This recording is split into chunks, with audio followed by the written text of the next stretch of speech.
both care about your share of gold, so rare, and big TVs. But when I share, I get my share of friends.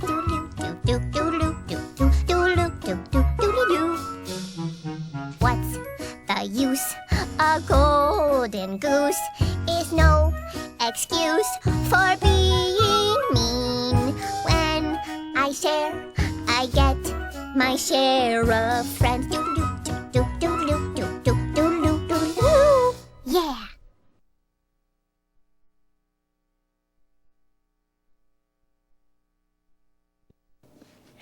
Oh, cue cards? Okay. Phil is a genius. He taught me everything I know. What?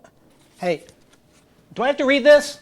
Oh, you're really in for a treat. Fireplace! The fireplace! The chair! The chair! The wardrobe! The Ambiance!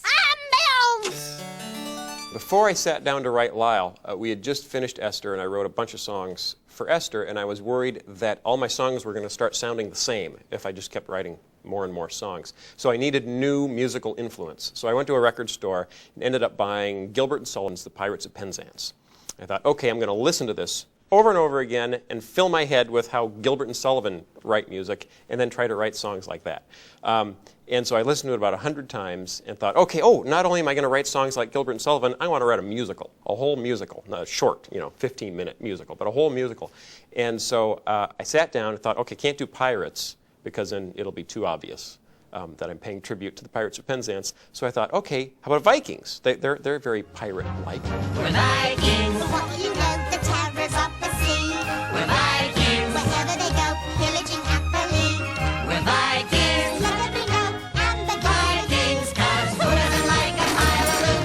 This is my life as a Viking wife. Some gold and jewels and a shiny suit. Where everyone living is rife with strife. And a giant screen TV to boot. But that's the lot we got when The terrors of the sea. That's the life for me. For Lyle, what I wanted to do was to capture the look and feel of a lot of the musicals that were done during the 40s and 50s. You know, those Technicolor musicals that were very hyper-real and very vivid, shot on the soundstage. And the artist here just pulled together and I think went beyond themselves to get that very miniature yet hyper-real looking set for the characters to act on. I think it's beautiful. They did a great job. Hi, Sven. Hi, Otar. I thought Junior would make a good Lyle because he had just the right amount of innocence. And we hadn't used him in a while, and everybody loves Junior, and we're getting letters, more Junior, we want more Junior. But putting that kind of childlike innocence into the key character always works, and since it was a musical, and Junior's great at songs, it was natural. What's the use?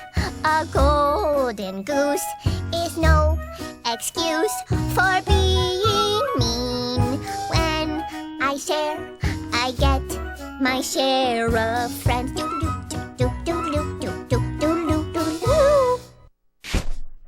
My favorite part of Lyle has to be the part where Junior actually sings the little doot-doot-doot-doots between the verse of the song because it wasn't part of the original lyric. Phil came in after writing the show and read through the script for us and was humming all the music to us and did the doot-doot-doot-doots between the verses. And one of our animators came up later and said, wouldn't it be funny if that was actually sung? I think my favorite part about Lyle is just the silliness of the story itself, in that you've got all these Vikings that are doing their Viking things, pillaging and plundering and taking giant screen TVs. And at the same time, there's a little Viking that's staying home making potholders. Potholders. Potholders! You want one? Hey, it's the thought that counts. Casting for Omelette was a lot of fun. I mean, we have our repertoire of characters, but as you've noticed, we're a little shy on the female characters to play parts. So when the role came up for Ophelia in Omelette, we were a little bit of a loss to figure out who was going to do that till Phil suggested Mr. Lot, and it was questionable at first, but he assured us that's tradition. That's the way Shakespeare is done. Oh, my troubled prince! I beseech and implore thee, please share your eggs with the people. Omelette learns to share. The Vikings have to learn to share. But Bob also learns to share his show. You see, Omelette and the Vikings show us the good side of sharing. Bob shows us you have to share even when it's not real fun. Oh, we're over here by QWERTY to talk about what we learned today. Well, this is a show where Archibald Asparagus gets to take over. And Archie's one of my favorites. He's kind of my John Cleese tribute. And it was about 5 years ago, actually, after maybe the second show, that I wrote down an idea. Okay, Archibald should take over a show. And he should try to do like Masterpiece Theater or, a reading of Webster's Dictionary or something, just insanely high culture but dull. You'll be glad to know, folks, that we have saved the best for last. It has long been rumored that Gilbert and Sullivan, the brilliant musical duo responsible for classics like HMS Pinafore, The Mikado, and The Pirates of Penzance, penned one last musical before their deaths. This musical, legend has it, was lost before it could be staged. Well, if my cohorts Philippe and Jean-Claude are correct, we have that lost musical. Archie is a lot of fun to work with, and mostly because he's very uptight. And uptight people are real fun to poke fun of on stage and on camera, because anytime something starts going wrong and mistakes start happening, that's when... And when mistakes start happening and somebody uptight starts... Could you get the camera up? Thanks. Okay, somebody's asleep at the wheel there, sorry. Anyway, when mistakes... Bob, don't look. Just roll the credits, Larry. Roll the credits. I am that hero! From the creators of VeggieTales comes the cartoon adventures of Larryboy. Plungers away! There's a villainous plot to kidnap the world's greatest yodelers. Cease your chatter und yodel for me. Yodel boy. And Larryboy is on the case with help from his superhero friends.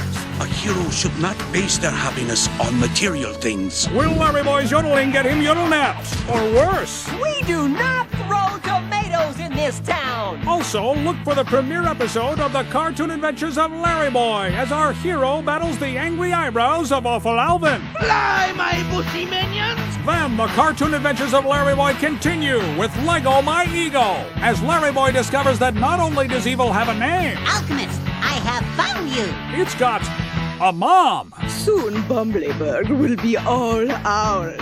I wanted to say that part. Same friendly faces, Greetings, Master Laddie. same great values. God wants us to be nice to people! Look for Larryboy and the Angry Eyebrows, Lego My Ego, and Larryboy and the Yodel Napper, available on video and DVD.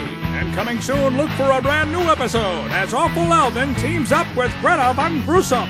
It's more Sunday morning values, Saturday morning fun from the studios of Big Idea. Hey there, fans. I'm Bob the Tomato. And I'm Larry the Cucumber. And we have some really exciting news. Big Idea has just created the super fantastic Veggie Fan Club. The ultimate fan club for the ultimate VeggieTales fan. If you're nuts about your veggies, you won't want to miss out on all the fun in the super fantastic Veggie Fan Club. That's right, Larry. Members will get all kinds of cool stuff, including a VeggieTales video of their choice, an official membership certificate, exclusive toys, and our bi-monthly newsletter, The Veggie Beat, full of activities your whole family can enjoy. Be sure to see the insert that came with this video, or come to bigidea.com for more information. The super fantastic Veggie Fan Club is the fan club you've been waiting for. Don't miss out.